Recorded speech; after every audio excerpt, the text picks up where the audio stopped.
All right, we're live. Tap In Birdie, Waste Management, Phoenix Open, with my good pal, host of the Golf Gambling Podcast, Boston Capper. How you doing tonight? I'm great, man. This is a fucking great week, man. I love this event.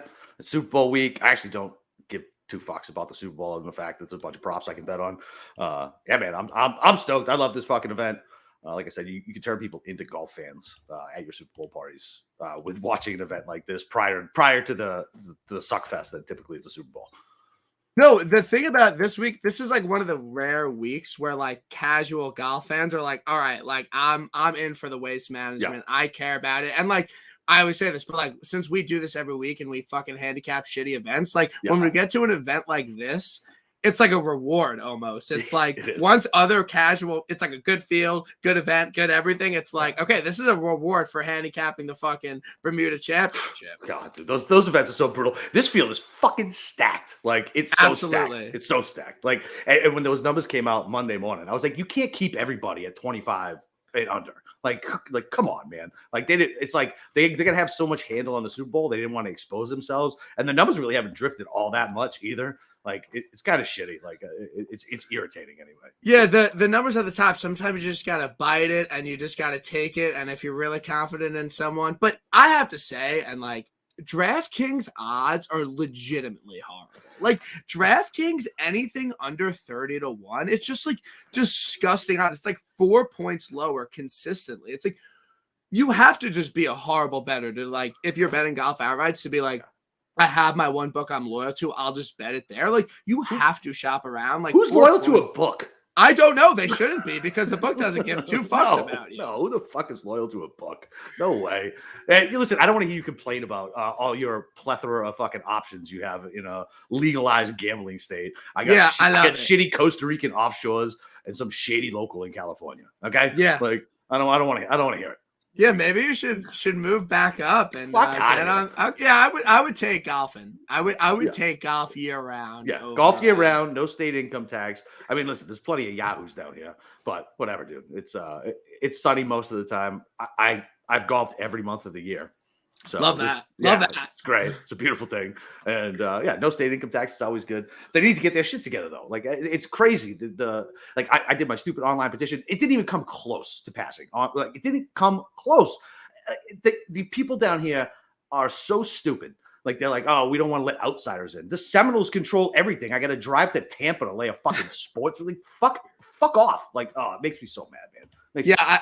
I like having the option of the local and the legal sports book. Got some good numbers this week that we'll obviously go into. So would be remiss if I didn't bring it up.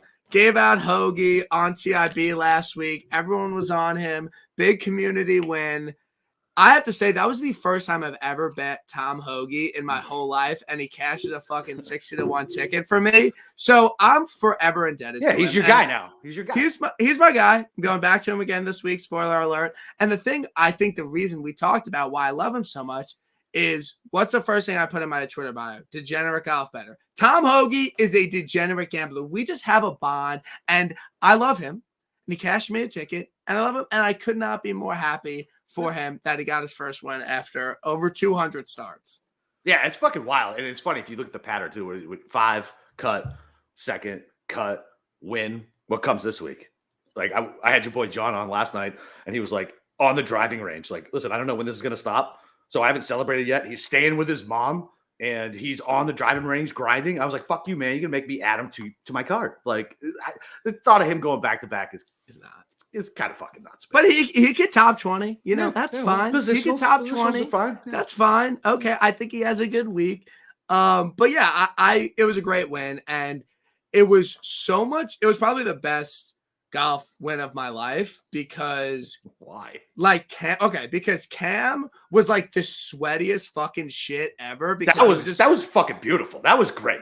I know, but I was sweating the whole time. Like I took that's what makes it great, man. No, makes it great. But with Hoagie, I took a fucking nap in the back 9. Like I thought it was so over, and then for him to just go tap and birdie, shout out the pod, then drain that 20-footer and speed. I mean, it was awesome. It was amazing. I'm like, I'm not over it. I want to like keep relishing in it, but we gotta get. So on to the next one, man. I just want to say I'm not hitting it outright this week. Like I'm not gonna hit 3 and 6 events. Like, yes, you would, dude. We would listen. Me and Steve went on heaters on the fall swing. Like, dude, we were crushing it. Like, if Steve didn't hit it, he'd come in second, and I'd hit the winner, and vice versa. Like, dude, it was like 5 or 6 events we had, like in a row.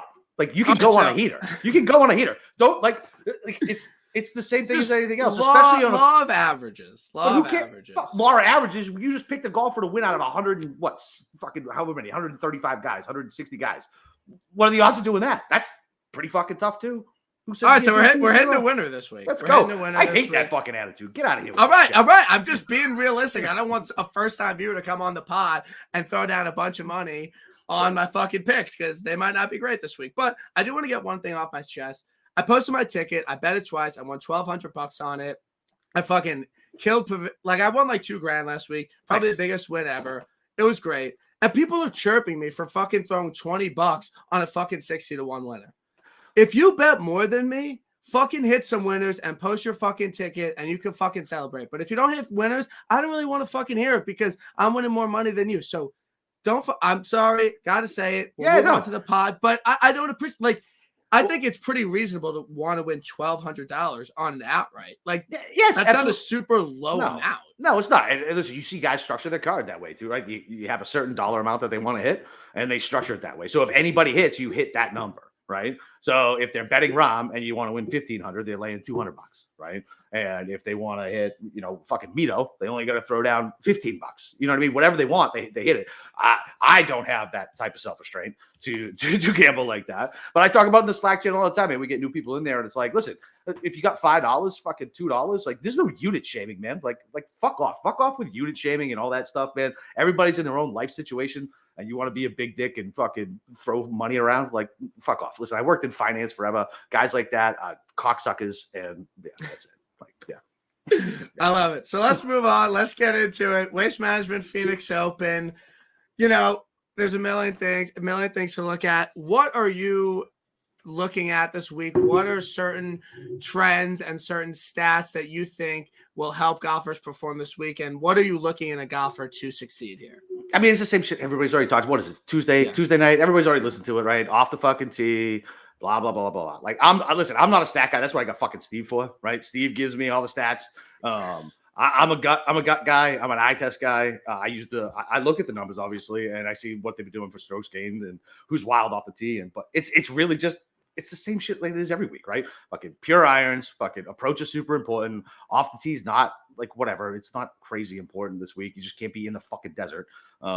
Hey man, I mean, it is what it is. It's the same shit every week. I mean, it changes just a little bit, and you punch it in a model. I listen to people smarter than me, making their models, and I'll listen to a couple of them, and I'll put it together, and I'll spit it out, and I'll be like, I don't care what the stats say. I don't like that guy, and I'll throw him out. Like that's it. Like, yeah, I feel like it's definitely important in the industry and just handicapping golf to have both model aspects and also just a feel aspect from doing it every week. I feel like that's kind of the best middle ground because you can't just bet every single guy that finishes high in your model. No. It doesn't work like that. You have to pick the right guys and the right people. But I think the thing that's interesting to me about just looking at the winners of this event is that they're all very elite caliber, major winners, like have a very complete game. We can look at the winners. Complete games. Complete games. And I think another thing to look at is that historically bad putters have found a way to succeed here. And I think putting is not, if you have a guy that's, might not be historically the best putter, this could be a week he succeeded. And we've seen that with Decky. We've seen that with JT here. We've seen that with a lot of other people. Tony JT wasn't a bad putter when he won here, though. Like, he didn't have the yips like he had lately. Yeah. You know what I mean? Still, you're right. That his game is historically, he's amazing tee to green, but can't find the flat stick. And you get an event like this where it matters less. It's like you really put a premium on ball striking. So let's get into it. Let's get into the board. Let's go. People were trying to get a good number on Jon Rahm. You will never get a good number on Jon Rahm ever. It's over. It's over. Look, I mean, you did the pod with Andy. We say this like I'm not betting Rom. I'm not betting him under 8-1. I don't think he's gonna win this week.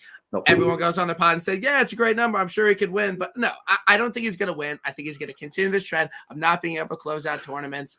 So fuck him. I don't care. I'm gonna ride this until he fucking wins, and then I'll fucking shove my foot in my mouth. He is gonna win soon, right? Like Sure. he is gonna win soon, right? So I'm a Rom guy, right? Like I was the stubborn one who did the single bullet on the U.S. Open and was like, "Fuck it, karma's coming in." But every other week I refused to bet a number like that. I refused to. But on the U.S. Open, I was steadfast in it. I said it 2 weeks prior, and I was take committed, and that was it. Like I was fucking firing on John Rahm and John Rahm only.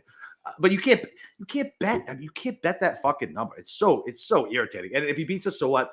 Fucking clear the board, and hopefully the positional props and matchups are fucking enough to cover out for the rest of my outrights. So, but he's not gonna beat us, so I'm not worried about it. All right, it's fine. And one of these days, yes, I will eventually look like an idiot, but I'm gonna just keep doing it until it happens, and it hasn't happened, so I feel good about it. Right, Next guy, first outright. Parlay it with the Bengals money line. Parlay it with the under. I'm kidding. Don't do that. I'm kidding. Do not do that. I'm betting Justin Thomas at 14-1. Favorite play of the week. Threw $100 on it. I really think he wins this event. Mm-hmm.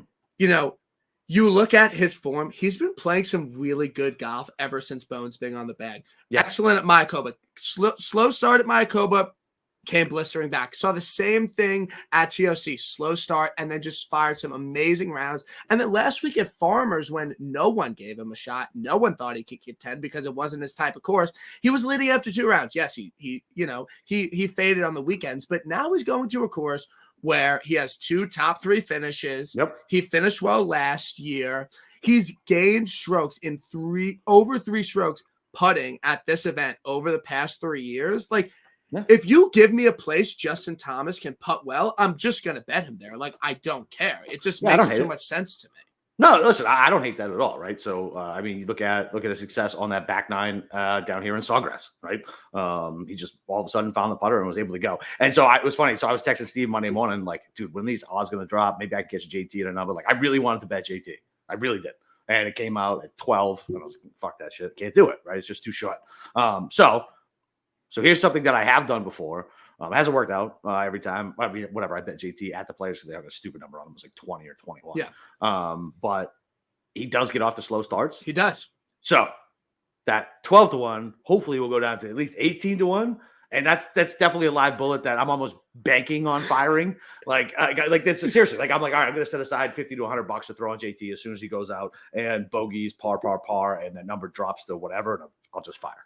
Because I saw that on Twitter and I'm like, that's valid. Like that is such a valid thing. The only thing is that like he also tees off late Thursday. So like he might even have to do anything and his odds might just I don't know if books would be that stupid, but that could be the case. It depends. I mean, look at last year. Last year James was it Han? Yeah. Fucking I said it on my podcast last night. Like I had a bunch of people over here. And you mushed them. No, listen, nobody mushed him. Okay, fucking Brooks crushed his soul. All right, that's what happened. But like 3 guys here bet golf, right? Everybody else is just whatever here for football, and they're like, "When are you gonna turn the pregame on?" I'm like, "Fuck off!" Like we're watching this thing, and then all of a sudden, this old sponsor, I won't say the book, hung a number. It was like 100. He was still like 130 to fucking 1 with like a 2-shot lead. I told everybody, I was like, "Let's go, fucking bang it, bang it, bang it." I was downloading the app to people's phone and fucking like depositing money and. Listen, they ended up refunding all of our money, thank God, because he didn't fucking finish. But you can catch them. You can definitely catch them sleeping this weekend because they're monitoring all the prop bets, all the money coming in on the sides and totals. Like you could definitely catch a book slipping this weekend. And I'm just hoping JT starts birdie. Like, no, I don't. I don't. I want a better number than fucking 12. Like I hope he starts out slow. Yeah, I mean, okay, but like, I'm not even kidding. Like, I bet the real bet on him, $100 on it. Yep. But I'm also parlaying it with the under and Bengals +4, like smaller ticket. But like I'm doing both because JT's going to win this week. And then it's like, I just hit a big ticket. It's like, okay, let's sweat out this Super Bowl. Probably cash out. As soon as it wins, if I have that parlay, cash out immediately. But still going to do it. What's the point? If you already have the ticket, don't fucking cash out of the parlay. You're taking the sweat out. Right. The fucking fun is in the sweat, man. The fun is in the sweat. Yes, and also the Bengals and the under are hitting. But, that's a story for the end. We'll get to that. Patrick Cantley this week, 16-1, best number you could get on him. I feel like he's a little bit forgotten. I have no problem. I have absolutely no problem not playing him this week. Not even because of his performance last week. I just think that, he got so hot with the putter at the end of last season.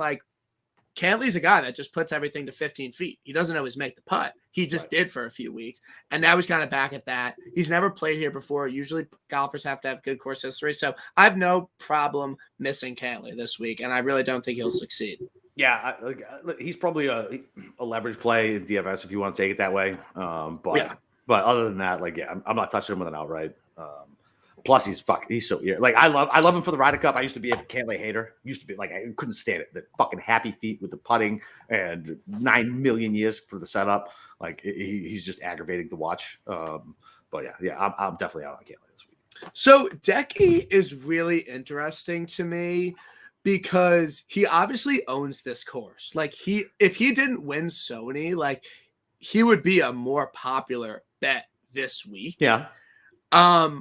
I'm a little worried that maybe Decky's just a good putter now. Stop it. Okay. But what happened if that's the case and he just absolutely just goes on an epic tear and solidifies himself as a top 3 player in the world?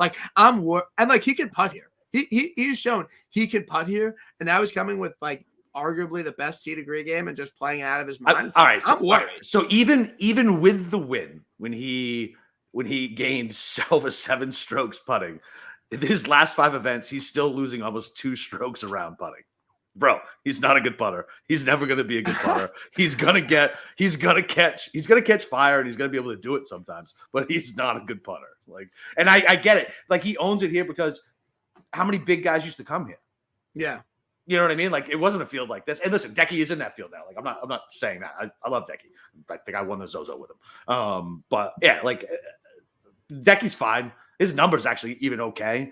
It's not terrible, but I passed on him this week. Yeah, I just think most people are just gonna be he's not gonna win 3 events in 5 starts, and that's kind of valid. But I mean, I pet peeve of mine. People are oh, I'm not gonna bet him, but he could win. Don't say that. Just have a fucking take. Just have a take. Moving forward. Okay, so we're doing this week. I hit some outrights. I have some room to, just banter around. Victor Hovland is not winning the Waste Management Phoenix Open. Absolutely, 1,000%. I really do not think he is going to win this event. I'm with you. He's played it before. He had one miscut, but I just again, I'm not a Victor hater at all. I just don't know how deserving he is of the number 3 player in the world. Stop it. He's still won overseas, and he's contended here. He's fine. Okay. Who gives a fuck? I don't care. I just I don't even think he's that popular. This week, he's not winning this event. He's one of those guys. It's okay, you won the Hero World Challenge. That's not a real event. You won in Europe.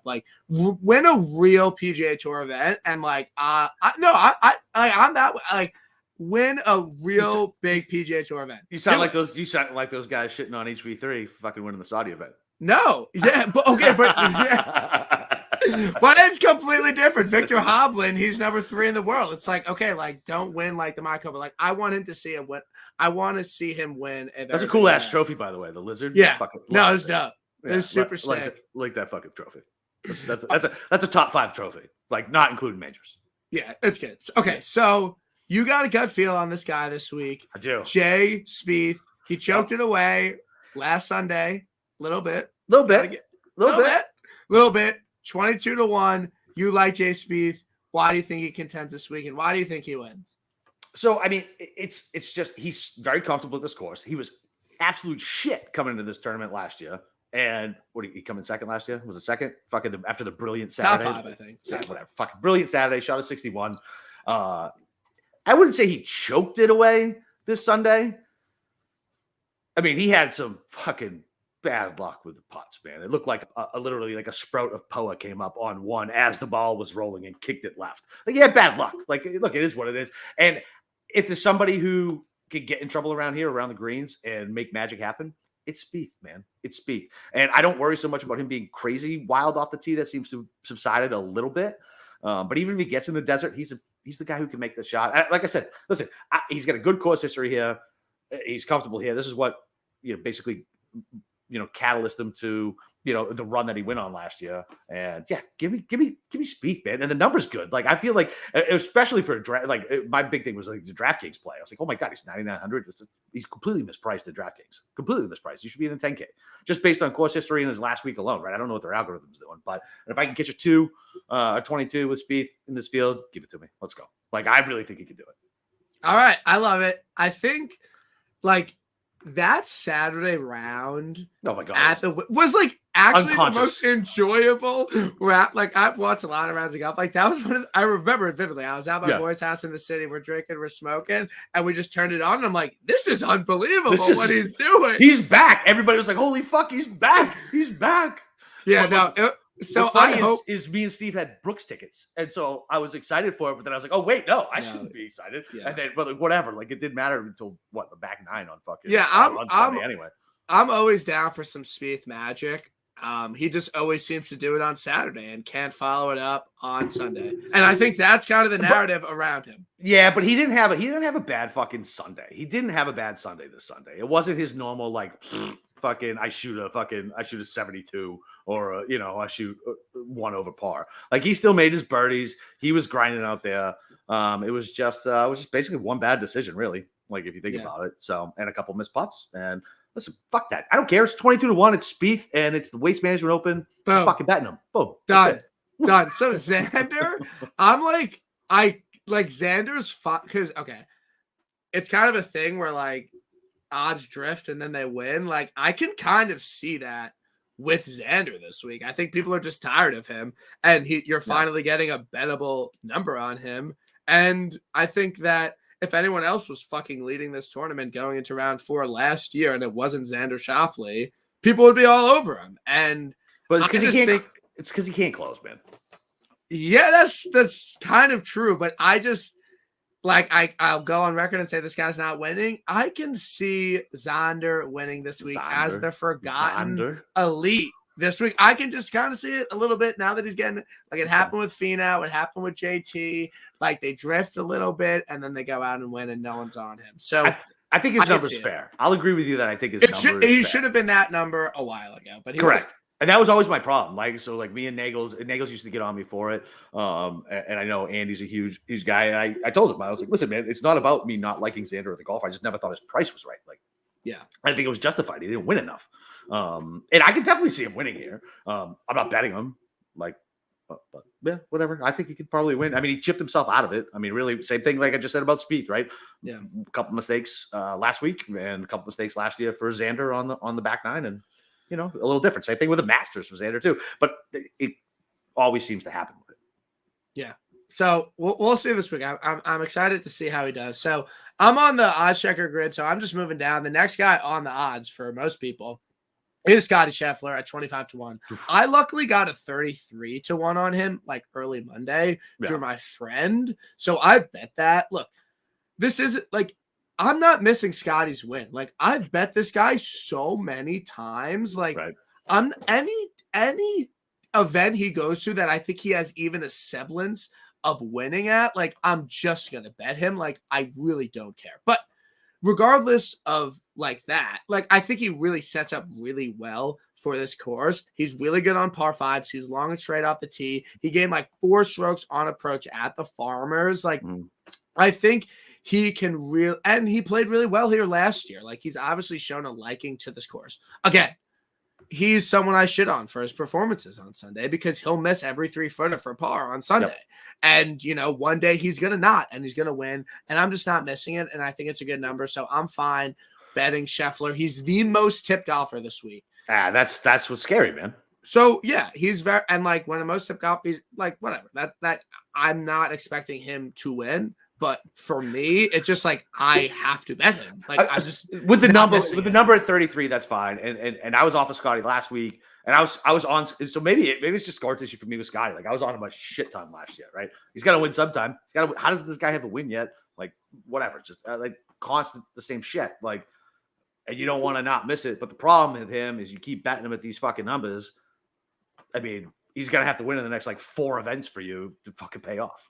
Do you know what I mean? I like Scotty at the Genesis next week. I really like him at Colonial. I really like him at the Memorial. Like Memorial. I like him at the Memorial. That's fine. Like those 4 events, like I'm betting him, but like, you know, some random event, I might not get there. So next guy, you're betting Daniel Berger. Yep. One of the most interesting storylines for me, like for the week personally, is Daniel Berger because he just withdrew. Yep. He has he showed some back injury. Yeah, it didn't look great if you were Farmers, but it wasn't like everyone and their mother saw it. Like you had to be a DJ and fucking watching the fucking featured group on fucking Friday afternoon. Right. So with all those concerns, why do you like Berger and why are you backing him? So really, I immediately saw the number at 30, and I was like, "Well, this is all back injury. Like this is just this. If he didn't have it, if he didn't withdraw the week prior, he'd have been in that 18 and 22, right? Like he was one of the favorites going into last week. I loved him last week, and he's good at this course. He does everything that you want a golfer to do, to do well here. And if you can catch him at a 30, it was just a wrong number, and it's an outright. Like I'm not playing him in DFS, right? It's just too big of a risk in DFS. But in an outright, like who gives a shit? Second or fucking 110th, it doesn't matter. Fucking, it's all gone, right? Like we don't get each ways like the guys up in Canada, those lucky pricks. Like I get each ways. How the fuck do you get each ways? Because Bet Rivers has each ways. I bet him. I'm about to start just shipping you money then. Yeah, I can seriously play some bets for you. Fucking Andy, fucking every Monday morning, he's like, place all these bets. I'm like, okay, fine, I'll bet them for you. Whatever. Yeah. Okay. Well, you're about to get more texts. On Monday so Berger, like I think he fits definitely the mold. Oh, absolutely. He fits the mold of an immaculate ball striker that can't putt. Yeah. That plays well here. He's had faster greens history. Faster greens, like he plays well on fast greens, and that number was wrong. If it was, listen, it could be right because his back might be fucked up, right? But I'm willing to take that risk. Yeah, okay. No, that's a perfect distinction between outright betting and DFS. Like people are like, oh, Berger's like the ultimate DFS play this week, like all this leverage. It's like, okay, dude, like he could fucking withdraw. Like you don't it's so fucking hard to fucking make a good lineup. It's so hard to fucking bet outright. It's like I'm just personally not going to take someone where there's like there's something that can go wrong when so that's really it's all about risk. It's all about risk tolerance. You know what I mean? It's about risk tolerance. And listen, I've fucking lost more money on worse golfers, right? And I think this is a good number. So fuck it. Like, let's go. All right. So Brooks, like I'm kind of another guy. I guarantee Brooks does not win this week. I know you bet him outright, but I guarantee Brooks Koepka does not win this event. Everyone is so many people hit him at like 50-1 at this event last year that like he thinks they can just do it every time he drifts over 30, and like he's just not. Like when are we gonna? I know. After this event, I know. Listen, trust me, I get it. After this event, like people stop referencing that for betting Brooks. Like I just 1 year shelf life on that. But we won't. Literally throw your mortgage on Brooks Koepka at every single major to top 10. Do not bet him at 30-1 at this event. He's been god awful. Absolutely god awful, but you're betting him. I just shit all over your pick. I'm sorry. No, listen, it's fine. Listen, you don't apologize. It is what it is. I take back the apology. Yeah, don't apologize. Like, listen, it could be a terrible pick. It's one of those things, right? So this is what I do, right? I will make 3 to 4 immediate picks, like Monday morning, like 10:30. I'm fucking refreshing when the fucking numbers come in, and I will scan really quickly, and anything that just pops, I will click, and I will bet. Like just based off of nothing other than I think this is the wrong number. And Brooks is one of those, right? Brooks just won here last year. He seems to get pumped up by the crowd. Wasn't even full capacity last year. Like he's all about the pip. He's doing fucking Mick Ultra commercials with Peyton Manning and Serena Williams now. Like, I don't know, man. I just hope he doesn't have the blonde hair. Like it's fine. 35-1. He's not my most confident outright. Let's put it that way. But listen, I think he can absolutely go out and fucking win this tournament. Absolutely, but he's not my most confident one. I'm super confident about Spieth, and but it was fun. I'm never a Spieth guy, like ever. Like I never bet Spieth. Like one of my best friends, Tommy, he's a huge Spieth guy. And like he'll text me like he gets Spieth on the ticket. I'm like, dude, I never bet fucking Spieth ever. And for whatever reason this week, I was like, Spieth. So we'll see. Do it. You gotta go with the gut. Gotta go with the gut. So I think Sam Burns is at like a crossroads this week. He's mushed. How? Why is he mushed? He's Antichrist. Okay, well, sure. Like that's fine. Real, but bro. I think like okay, I agree. Like I'm not playing him. I have no exposure to him, but I'm just worried that he was talked up so highly going into the year. Like if he has a couple bad events, like it just won't look great. No. But like theoretically, this course should fit him well because it seems like every course fucking fits him well. But I mean, it's not he like missed cut at the Farmers. Like I think he missed another cut. Like it's not the biggest deal in the world, but like I just think for like Sam Burns' sake, like he really should contend soon. And if he doesn't, then he's going to be back to his price at 30-1 because good. Give me good numbers on him, please. Yeah, I'm hoping for a drift, and then honestly, like I love him. I like him at the Genesis, like you said. You like Scotty. I love him at the Genesis. Like I think a lot of people probably don't want him to play well this week, so we could catch a better number on him at the Genesis. But then it's just like maybe he just sucks. He doesn't suck, dude. Get out of here with that shit. Like maybe just not. No. Okay. No. No. Okay. So next make guy. Your case. Make your case. No, there's no case. There's no Okay. case. There's no case. All right. I thought you were next about to guy. The next guy I'm talking about actually does suck. Okay. Tony Finau. Yeah, he sucks sucks right now. Yeah, he's not good right now. He's not good right now. He's not good. I'm not playing him. I want no part of him. He sucks. Like he's not good since his win. I don't want any part of him. Dude, I bet him. I put a double football bet on the fucking top 10 at fucking Feinhardt. At fucking Christ. I was like, what the fuck is happening? You never not play good here. And you just tilted, straight tilted. And when he fucking won, I had the Cam Smith ticket, that fucker. So he's already on my shit list and like whatever. Like I like Finau seems like a super good guy, but as soon as you saw him doing like the walking up to the like getting ready to go to the golf tournament, like swag video and how he dressed and stuff, I was like, oh shit, we lost him. He's gone. He's gone full Kyrie. Yeah, no, super talented player. Like, he's absolutely fundamentally not good since his win, and I'm just now gonna bet someone like that. Like same with Berger. It's like I'm just not gonna bet somebody that like there's issues around. Like, and just it's too tough anyway. Like, I'm not gonna throw some other fucking variables into it. So Webb is really interesting. Like, because everyone like shit on me, like whatever. I fucking threw $250 on 350 to top 10 at the Sony. Like, you got me. He did it. I bet that 10 times out of 10 times. Like, I bet that again. I don't care. I mean, how nice is the corner executive office? Is the guy who hung that line at FanDuel. I mean, like does he have the Webb Simpson like cutout placement over his desk now where he is just sitting because he hung that terrible number. I was cussing that I missed the fucking number. I was like, you gotta be fucking kidding me. Another reason I need legal sports books. And of course I just put my regular football bet down at like plus 120. I'm irritated I lost that. I can't imagine what you poor pricks who actually had it. It was fine. Like if Russell Henley didn't win, like I was pretty happy with the week. But yeah, that and like there's a difference between losing money on a legal book and a offshore. Like if I put money out to a legal book, it's like it's gone. Like I'm probably going to lose it eventually.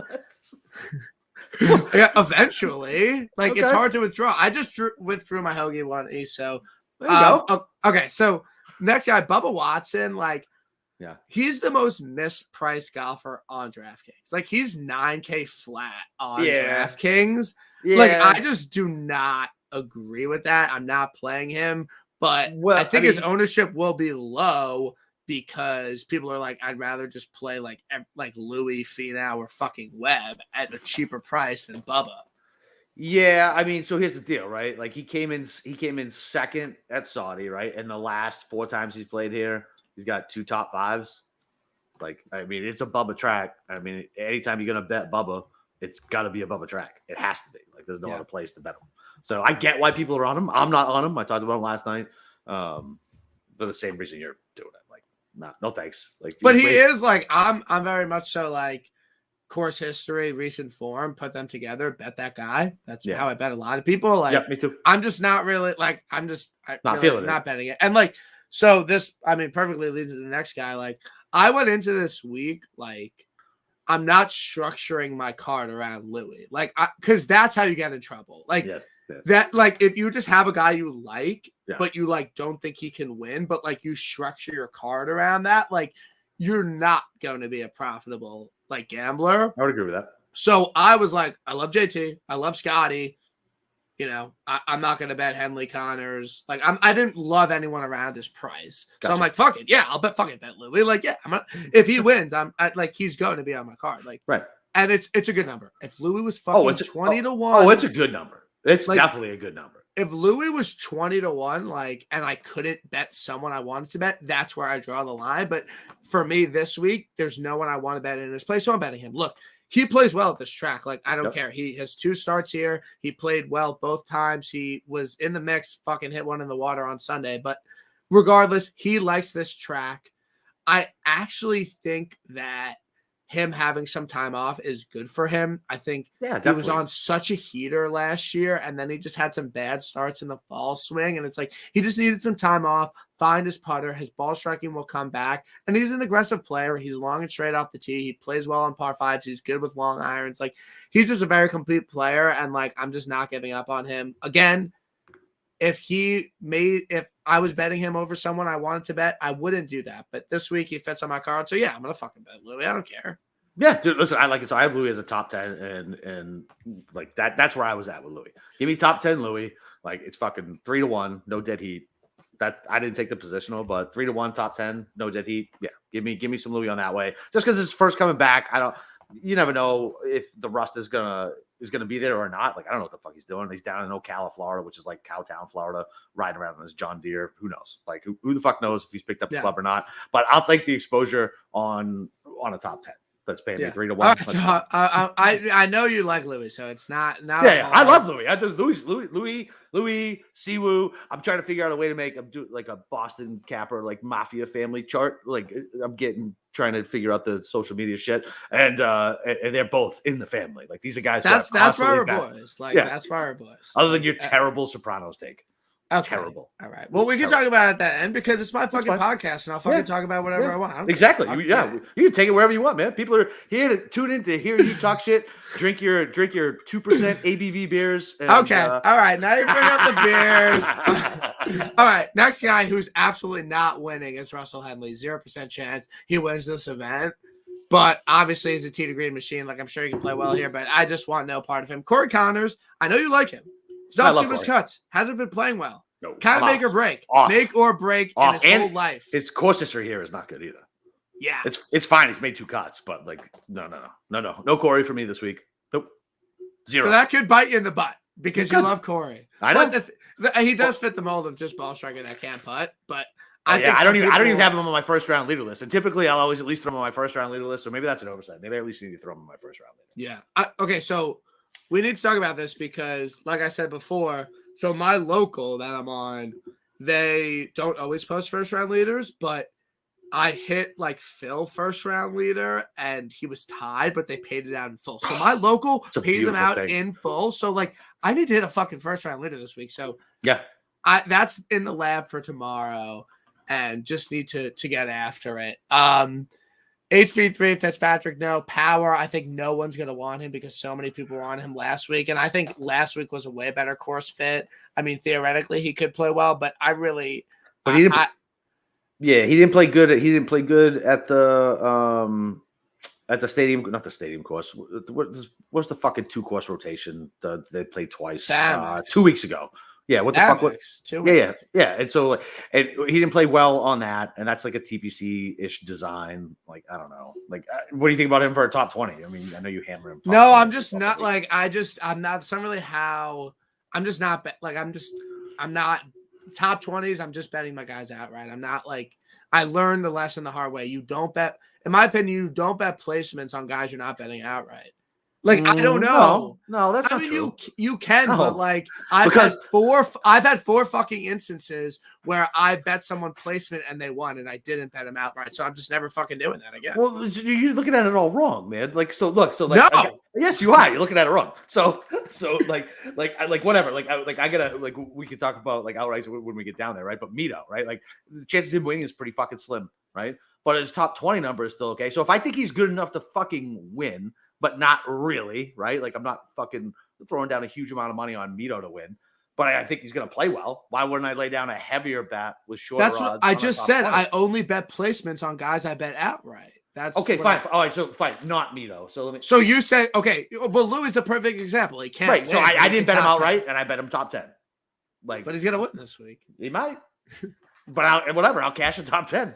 I'll be happy with it because no, you won't. No, yes, I will. I will be because like I said, you have to be honest with yourself about this shit. Like, was he really on my radar? You know what I mean? Like, was I really ever going to bet him? Oh, I bet him top 10. Why did I bet him outright? Well, I didn't bet him outright for a fucking reason. Like, let's not rewrite history. Like, I didn't think he was going to win on fucking Tuesday. And that's why I laid the top 10 bet versus the outright bet. You got to be honest with yourself like that. You're going to fucking go insane. Like, this is week to week with this madness. And we picked one of the most difficult sports to gamble on in the fucking first place. You can't always try to rewrite history. Love it. So I'm playing Hoagie in DraftKings. Like, I don't care. Like, I'm loyal to him, and he's been playing really well. He's like, just ball striking is really great right now. I'm not betting him outright. He's not going to win back to back, but I am playing him in DraftKings. I bet him top 20, so he's won. I bet top 20, not outright. So I like Hoagie to have another good week. And List is really interesting because it's like this guy's a fucking ball striking machine. Yes, absolutely. And like, he's probably just going to keep it going. And if he's found any semblance of a putter, like, he's going to be dangerous on tour. Can you, like, so I talked about this last night with John. I was like, what if, like, he finally won? He's fucking my age, and he finally won. You know what I mean? Like, what if this all of a sudden just unleashes this confidence of this guy who had been playing really well up until he just won in a tough field? Like, I like List a lot this week. I didn't bet him outright, but he's another guy who I actually didn't bet top 10. I bet top 20. On him. I like it. Yeah. Like, I like it. And I don't know, maybe a first round leader. I don't know. Maybe. Yeah, I didn't like his number on first round leader. And List to me, he always feels like the guy who's like 1 or 2 shots back. I feel like I've been burned. But I have so much scar tissue with Luke List. That's why I was so mad I didn't fucking bet him. You know what I mean? Like, he's one of those guys that you should just bet if you're gonna bet guys like that. Especially at 80-1. Especially at 81. And we talked about that. But yeah, like I didn't like his number on first round leader. I feel like I've been burned on him before. All right, so give me your fucking first round leader bets. All right, so my first round leader bets, I got Wise. And now keep in mind, I get chirped with fucking, oh, I need to get you this book. Yeah, listen, bro, I deal with Costa Rican books and a guy in California. I get my numbers aren't great. I deal with it. Doesn't matter the number. Who are you betting? Oh, okay, all right. So Wise, Keegs. I'm on your boy Answer because, or not your boy Answer. I'm on your boy John's pick Answer because he convinced me last night that I needed to have some sort of piece of Answer, and I was like, okay, all right, fine, I'll throw him in my first round leader. KH Lee, Siwoo, Munez, Gim, Ekrat so far. So I only got 8. I'll usually have 10 to 12 first round leaders, anywhere between, whatever your bankroll is, fucking anywhere between 0.1 and 0.25. Yeah, no, you have to throw 50. Like, if you don't throw $50 on each of your first round leader bets, you're a fucking pussy. Like, you're a pussy, dude. It's the most random. It's like that. The most random fucking thing. If you throw more than fucking $10 on a first round leader, like you have a legitimate gambling problem, and I'm worried about you. So, a guy that's like a darling, and like people are like talking shit about him, and I just can't wait for him to play well this week. I bet him each way. Okay, we're both on him. I've been high on him. He had a wonderful fucking fall swing. Is Aaron Wise. Like, I don't like, he missed a cut at the Farmers. Like, I bet him. Didn't he like 5 putt or something? No, okay. I would have had a fucking 6 out of 6. He's on 18, and I thought the cut was going to be -4, so he just had to make a birdie, and he fucking hit it into the only water on fucking Torrey Pines to make a bogey and miss it. Whatever. It's fine. I didn't fucking love that course for him anyway. In my fucking tweet, I said, he's not winning. Like, I literally said he's not going to win, but I like him. I like him this week. And the reason I like him is that he played really well at the Shriners and he played really well at the CJ Cup in the fall swing. Those are great comps. Like, those are very more accurate as to predicting success here than the fucking Farmers or like the Houston Open. And I'm just so high on his ball striking that, like, he's going to have a good year. And again, at 80-1, top 5 each way, like, he could fucking top 6 in this event. I don't know if he could win, but if he fucking catches a top 6 each way for me, like, I will love it. I love it. Absolutely. What odds do you get on that? I don't even like hear these guys talk about it. I don't even know what it means. I just know you're gonna win money. Yeah. So like I'm like each ways are like very like a very like European bet like Right. for like me. So like I kind of had to figure it out. So basically, whatever you wager on him outright, you bet that on a top 6, but they're usually at like Oh, is there tiers for where he places? no top 6 same payout whether he finishes 2nd or 6th. Okay, so But you so get like let me just pull it up real quick. But basically you just get a way better like top 5 number than you would like last week. I bet Kadira at like 1. Okay, open bets, login, fucking bet rivers. Come on. My bets. So okay. So I have him top 6 each way. So I bet $15 on it. So I have 15 on the outright and then 15 on the top 5 each way. Yeah. And just like you basically get like fucking like 25-1 on a top 6. On that was Kadire last week, or that's no on Wise this week. On Wise this like week, a 25-1 on a top 6. So 80. So basically, you're shaving it from 80 or 100-1, whatever you got it down to 25. So you're cutting what, like 60% off the output. I don't give a fuck. Whatever. This is not entertaining for people. We can talk about this offline. No, we're going a full fit on it. But yeah, basically, I wanted to finish top 6. I like him top 20. I like him fucking top 30, top 40, whatever you can get. I know you're on him too. Is there anything I talked about that I didn't cover? No, just great. Nope, great fall swing. Fucking listen. I think his putter has been letting him down, and that's the type of shit. If you're a good putter, which I think he is, like that type of shit comes back. It's not like, it's like riding a bike for those guys, man. Like all of a sudden, they'll just get hot with it again, and boom, and you want to be on them when it happens. You want like everybody always talks about, man. You want the spike weeks for guys like that, or for pure ball strikers who are decent putters. Like, yeah, give me some Aaron Wise. Let's go. All right, I'm excited. You're on Mito. Yeah. Look, I think this is a great week for Mito, and I think that he really has a great chance to contend here. And I think this course suits him way better than a lot of the places he's been playing. And again, like we talked about with Wise, like he just had a really great fall swing, and I'm really high on his game. Granted, outright, I think it's a great number. Like, and again, if you get an each way on it, you can get a fucking top 5, top 10. You get some really good numbers, and I like that. Yep. I just think in DraftKings he's going to be so highly owned because he's fucking 7K. Like, again, if you think he's really going to top 10, play him. But I'm not a huge DraftKings guy, pivot because of ownership. But like, I'm not playing him in DraftKings. He's only about, he's chalky, but he's not like uber chalky. He's only like about 12%. He's not too bad. Yeah. Then I mean, if it's a free square, I might play him. There's no such thing as a free square, bro. Because I'm playing the $200 single entry this week. You're doing the 200? I've been doing the 100, and I've cashed in it 2 weeks in a row. All right. And I'm not going to do the 100. I'll do the $200 single entry, but I can't make a fucking lineup. I can't fucking make one. What do you mean? I can't make it. What do you mean? I can't fill it out with someone like I really like. Like it's tough for me right now. All right, so we could kick around some 6K guys that might work for you, that I might be able to sell. Like right now, right now my 6K, in the lineup, I'm playing JT, Scotty, Hoagie, Hadwin, and it leaves me with like 75, and I just can't figure out the last 2. But what about? How low are you going in the 6Ks? Just Hadwin, basically. I'm not like fucking. So why don't you look at Nate Lashley? Doug, man, I don't know. I'm gonna have to figure it out. But you bet him. Okay, so KH Lee, I bet him outright. Yeah, literally on just like a pure.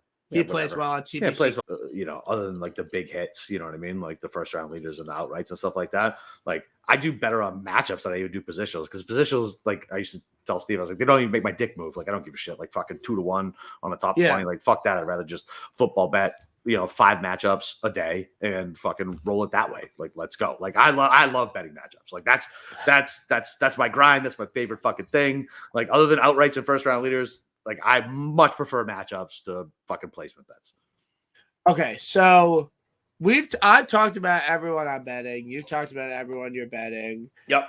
Let's go. Let's pull up some matchups that are popping out to me, because when I was looking before, there were a few that kind of popped out to me and I really like.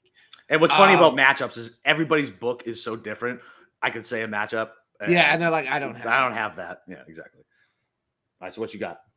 So I really like Tom Hoagie plus 105 over HV3. I'm kind of a homer for Hoagie right now, but I just think he's playing way better golf than him. And then I know you bet him, but like I think this is different than outright betting. I think there's some like actually like plus EV betting in fading Berger in matchups because again, we don't know what. But you don't know if it's plus EV yet because you don't know what his condition is. It's theoretical plus EV if his back still hurts. If it's not, then whoops.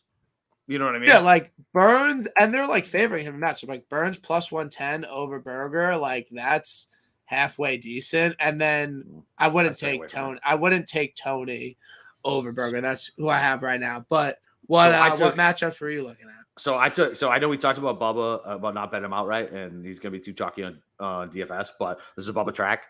So Bubba over Finau, who I think is playing like ass right now. You get that fucking for even money on one of my offshores. I got Spieth over Xander when I dig in, and I really have a feeling about somebody. Like I go all in, right? So it's always a really good week for your boy, or it's a bad week for your boy sometimes. And I'm getting that at plus 125. Like, there's no way, I should be getting plus money. At worst, it should be minus 110, minus 110. So I feel like the value is there on that. And then List over Homa at minus 125. I like that a lot. Yep. I like that. List over Homer at minus 125. And then I got Scotty over Xander at even money. All right. I like it.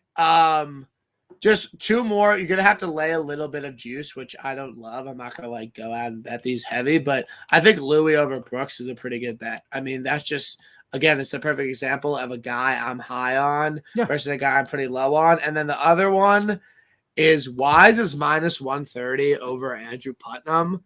Look, I'm not shitting on Andrew Putnam. He's playing hot.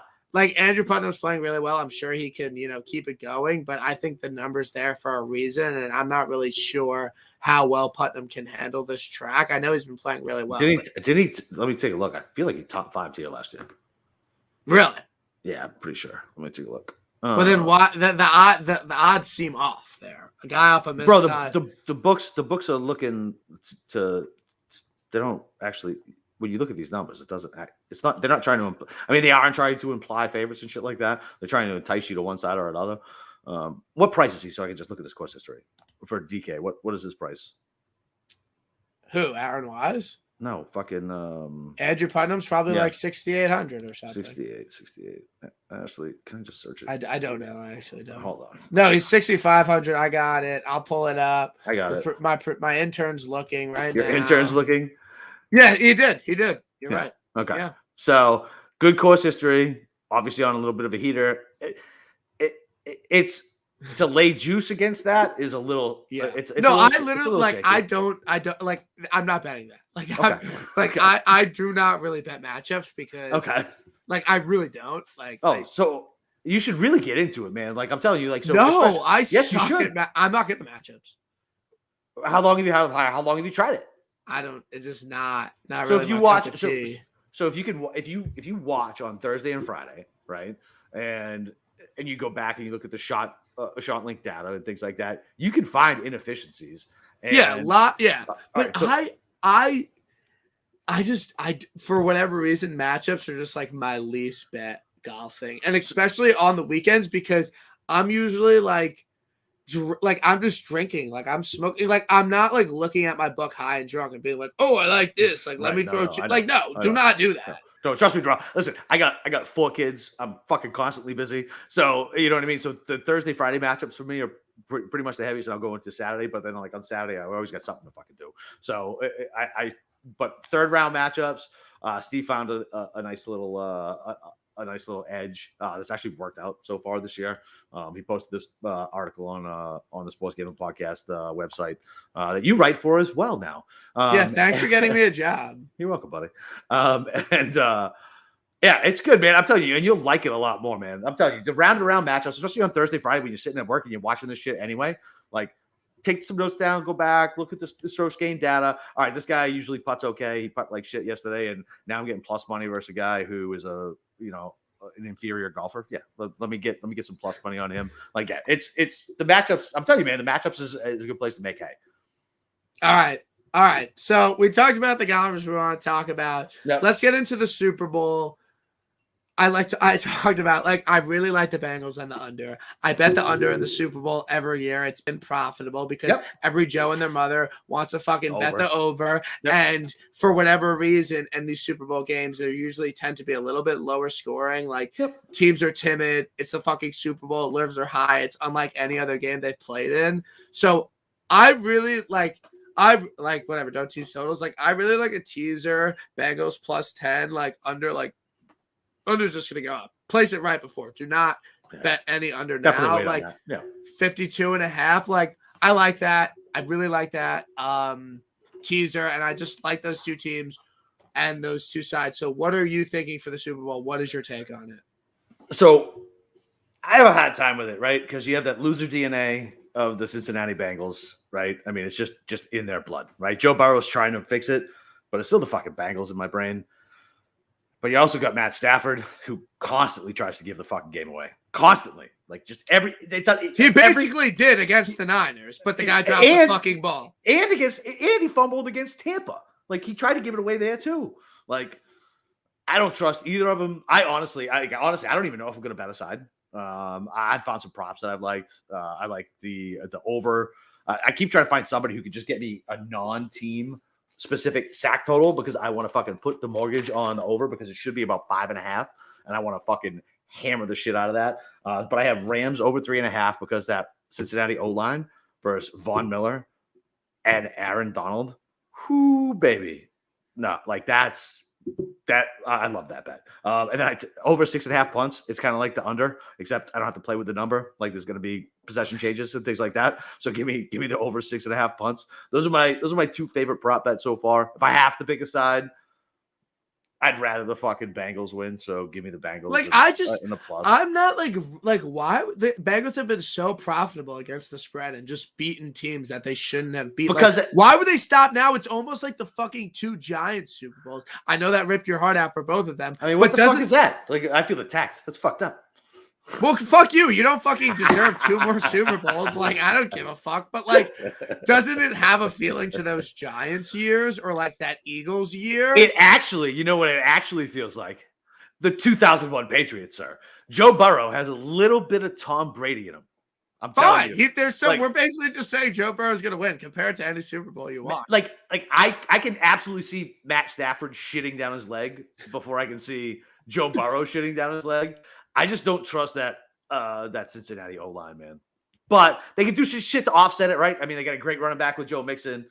They have other than their O-line, which people think is really bad. Like, it is bad. They have a great. We don't think it's bad. It's bad. Okay, so then why are they in the fucking Super Bowl? Because Ryan Tannehill sucks fucking donkey dick, and they beat the Chiefs. That's fine. Okay, that's fine. But I'm saying, like, they shouldn't even have won that Tennessee game. Yes, they should have. No, they shouldn't have. They gave up 9 sacks and Tannehill threw fucking 2 picks. Like, they shouldn't have won that game. They won it. Who cares? Doesn't matter. They still won it. And good. They went in there and beat cocky ass Chiefs, the dynasty with 1 Super Bowl, my dick. And like, whatever, man. Like, listen, I would prefer the Bengals to win, especially the way, like, Odell shot his way out of town. Jalen Ramsey's kind of a dick. Coach is kind of a hardo. So yeah, give me the Bengals. Fuck it. I don't care. So I pile the over on the sacks. I'm placing this right now. That's actually crazy that the odds are that bad. Wait, what? No, what? That doesn't make sense. What do you I want to I'm parlaying JT and the Bengals spread. Like, I don't give a fuck. Why not? Taking that. If you think they're gonna win, then take the money line. No. Pussy. It's 24 to 1. 24 to 1 with the money line? No, with the spread. Okay, what's the money line? Because the spread doesn't matter, man, in the Super Bowl. It's true. That's 33 to 1. Ew, I take the. It's not really that even. Yeah, good. It should be high. Yeah, it's gross. Actually, I don't like that at all. Well, I'm doing it for content. Sure. I'm doing it. I already have the JT ticket. He's winning, and then it's like, all right, whatever. It's Candy on top. So everyone should check out the Golf Gambling Podcast with Boston Capper and see. There's a lot of content out there. I listen to it every week. Like, no bullshit. Like, I love you two together. I love you, the guests you have on, and you guys are great. And I had a great time tonight on the pod. So everyone go check it out. Yep. Yeah, man. Come find me on Twitter, Boston_Capper. And we need to get his follower count up. Okay, if you're watching this, follow him. Yeah, it's pretty low. It's because I'm not, dude, I'm fucking old. I'm not good at Twitter, and I get busy. Though what happens is I go outside to smoke a cigarette when I'm stopped doing whatever I'm doing during the day, and instead of like putting stuff out, I just like scroll, and I'm like, all right. I mean, I've said last week not last week because I got shit going on, but the week prior to that, I did better. Put out a card that looked professional instead of like my Word doc. Did an audiogram of Andy going off on John Rahm, and this week I'm going to try to do a couple other things, like trying to get better at it, man. You know. We're proud of you. Like, thanks, we are proud of you, and we love you. Thanks, and I'm excited for this week because between us, we'll hit one winner. Fuck yeah, absolutely. Hopefully. I'm telling you, yeah. Even with your low self-confidence about not hitting a winner 2 weeks in a row, fuck that shit. Throw your dick on the table and say, I'm gonna fucking do it again. All right, sure. Everyone knows it. We're doing it. We're going back to back. I appreciate everyone who has listened to this point. I love you. If you've listened to this right now, I love you. You're crazy if you listen to this whole thing to this point. It was a great pod. I hope everyone has a great night. We'll see you